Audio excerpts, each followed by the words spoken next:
Break के बाद एक बार फिर आपका स्वागत है। चर्चा जारी है। मंत्री पर आखिर क्यों मेहरबान है सरकार? क्यों एक तरफा फैसला लेकर मंत्री की संस्था को जमीन आवंटित कर दी जाती है? स्टूडियो में खास मेहमान हमारे साथ बने हैं। विवेक जी, आपसे सवाल, जिस तरह से मंत्री को कहे साफ साफ अब लगने लगा है मेहरबान थी सरकार, सवाल खड़ा होता है जब आवंटन के लिए बात की गई, जब पहली बार आवेदन हुआ तब कुछ तथ्य रखे, जमीन आवंटन के लिए जो बात की गई, जो दरख्वास्त की गई, उसमें अपना पक्ष रखने के लिए कुछ इस तरह के पक्ष रखे कि उन पर सवाल उठना लाजमी था, लेकिन जांच कमेटी ने नहीं उठाए। हाँ, वो प्रश्न बड़े सीधे हैं कि जब कोई आवेदन करता है तो वह संस्थाओं की गतिविधियों के बारे में जानकारी देता है। अगर कोई डिसेबल्ड के बारे में काम करता है तो बहुत अच्छी बात है, पर अगर कोई ये कहता है कि मुझे जमीन आवंटन दिला दिया जाए या मिल जाए, उसके बाद में इसकी बिल्डिंग के लिए, इसके निर्माण के लिए 200 लाख का फंड इकट्ठा करेंगे, तो ये बड़ा हास्यास्पद लगता है। ऐसे तो फिर सरकार सभी को जमीनें बांटे, सब लोग बाद में पैसे या तो बैंक से लोन ले लेंगे या जनता उनको दे जाएगी, या पता नहीं भगवान कहां से पैसे भेज देंगे।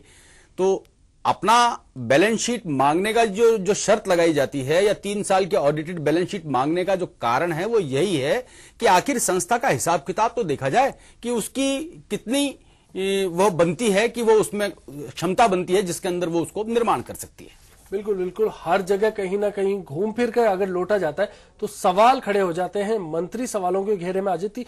अभय जी, जिस तरह से चेकलिस्ट को दरकिनार किया गया, और भी बड़े सवाल है।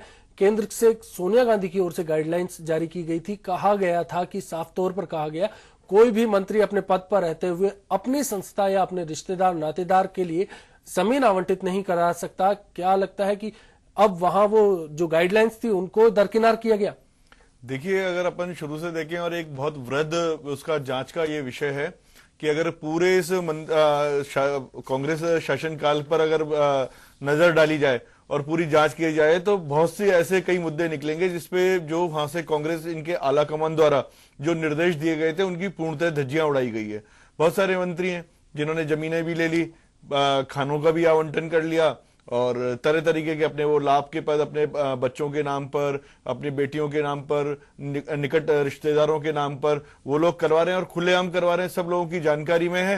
लेकिन बस यही है कि राज्य सरकार के ये प्रभावशाली दिग्गज हैं, तो इनके खिलाफ बोलने की किसी की हिम्मत एकाएक होती नहीं है। विवेक जी, क्या लगता है कि जिस तरह से अभय जी बता रहे हैं, क्या सरकार दबाव में है? आखिर क्या लगा आपको? सरकार दबाव में नहीं है, सरकार खुद ही षड्यंत्रकारियों के साथ दे रही है। अगर ये षड्यंत्र शब्द जो इस्तेमाल किया गया वो इसीलिए है कि अगर पूरी फाइल पे नजर डाली जाए, जो कि सूचना के अधिकार में प्राप्त हुई है, उसमें एक एक करके सब जगह शिथिलता प्रदान की जा रही है। अहर्ता में शिथिलता है, आवंटन में शिथिलता है, 2-2 बार आवंटन है, दोबारा उन्होंने आवंटन के लिए एप्लीकेशन दी है। आखिर इतनी छूट किस बात के लिए? मंत्री है तभी तो ना, मंत्री है तभी तो ये सब षड्यंत्र के तहत ही इसको देखा जाएगी, और जनता जब इसके ऊपर अपनी निगाह डालेगी तो निष्पक्ष राय जनता के सामने से निकल के आएगी कि अब इसमें आगे क्या होना चाहिए। हालांकि बिना काक इस मामले में सफाई देती हैं, बिना काक दोबारा आवंटन के लिए कहती हैं कि पूरी प्रक्रिया को उन्होंने फॉलो किया। कहां अनियमितता लगती है उस बात में? प्रक्रिया को फॉलो करना तो जहां तक कागज और आवेदन प्रपत्र भरने की बात होती है वहां तक तो बात मानी जाती है, पर अगर पूरी की पूरी ब्यूरोक्रेसी, पूरा का पूरा एम्पावर्ड कमेटी आपके साथ में एक पक्षीय तौर पर लाभ पहुंचाने के लिए आपके साथ शामिल होती है, तो इसको षड्यंत्र कहा जाता है। और षड्यंत्र की जांच की मांग हम कर रहे हैं। अगर ये जांच हो तो दूध का दूध और पानी का पानी हो। अगर वो कहती हैं कि मैं बिल्कुल निष्पक्ष हूं तो जांच करवा ले। निष्पक्षता जांच करवाएंगे तो निश्चित रूप से दूध का दूध पानी का पानी होगा। पक्षपात हुआ है तो दोषी अधिकारियों को सजा होगी, और अगर पक्षपात नहीं हुआ है तो सामने निकल कर आएगा कि आप कितने साफ सुथरे हो। बिल्कुल विवेक जी, सवाल फिर बनते हैं, फिर खड़े होते हैं।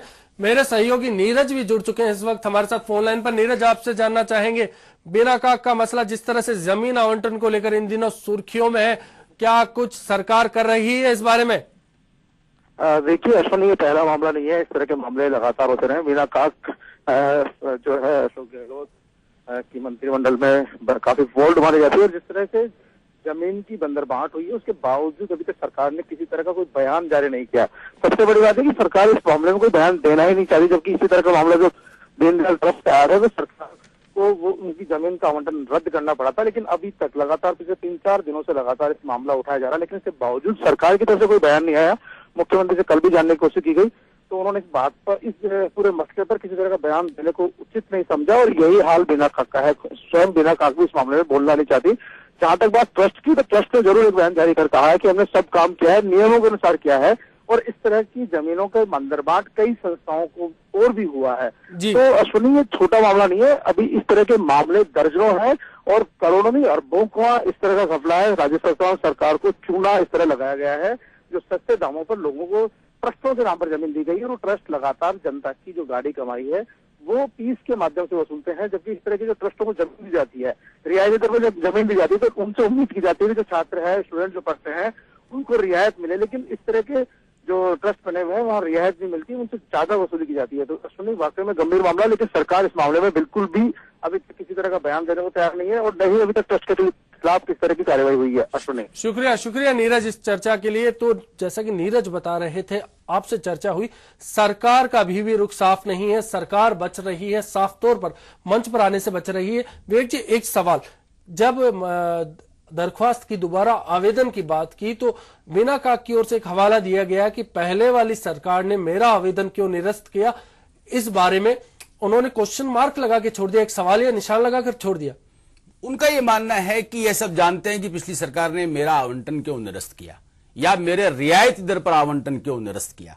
अगर हम इस बात को अब अगर संदर्भ में लेते हैं तो हमारा प्रश्न तो यह है, आम जनता के नाते समाज में अपना कार्य करने के आधार पर हम यूडीएच मिनिस्टर से यह पूछना चाहते हैं कि आपने ऐसा क्यों किया। अगर आप ऐसा करेंगे, एक पक्षीय निर्णय लेंगे, तो निश्चित रूप से सरकार को जवाबदेही बनती है, सरकार को जवाब देना चाहिए। और यह सीधा सीधा सा सवाल खड़ा हो जाता है कि आखिर एक ही संस्था पर या एक ही संस्था जो कि मंत्रिमंडलीय सहयोगी की है, उस पर मेहरबानी किस बात की और अत्यधिक मेहरबानी किस बात की। तो विवेक, अभय जी, क्या लगता है, अनुचित था? पूर्णतः अनुचित था। इसमें आप कांग्रेस एआईसीसी की ही अवहेलना नहीं, राज्य सरकार ने विभिन्न समय पे जो अपने द्वारा परिपत्र जारी किए गए हैं उनकी भी अवहेलना की है। सबसे पहले उनकी ये था कि जिस समय आवंटन हो रहा है उस तिथि पर जो संस्थानिक दर होगी उस दर के हिसाब से उनको राशि का आवंटन किया जाएगा, पहली बात। दूसरी बात यह था कि एक यूडीएच विभाग का एक परिपत्र है, राज्य सरकार का ही परिपत्र है, जिसमें स्पष्ट है कि 1000 वर्ग मीटर तक की जमीन वो मूक बधिर एवं विकलांग मंदबुद्धि जो भी हैं इन लोगों के लिए निशुल्क होगी।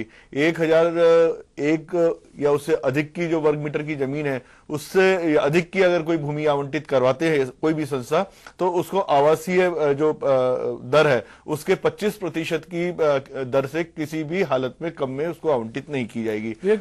आप क्या कहना चाहेंगे इस बारे में, किन किन नियमों को आखिरकार दरकिनार किया गया? आवंटन के जो नियम हैं, जो परिपत्र सरकार के द्वारा जारी किए गए, और खास तौर से मैं वर्तमान सरकार की उस नीति के बारे में बताऊंगा जो 13 अप्रैल 2011 के मंत्रिमंडलीय निर्णय के बाद इन्होंने लागू की, उस नीति का भी इन्होंने उल्लंघन किया। खास तौर से रियायती दरों पर आवंटन पे जो रोक लगाई थी और उसके लिए जो स्थानीय निकाय विभागों को परिपत्र भेजे गए थे कि इस नीति का फॉलो करने के बाद यह आवंटन होना चाहिए, और उसकी जांच को भी उन्होंने अपने पास में रखा और उसके आवंटन के अधिकार को भी अपने पास में रखा।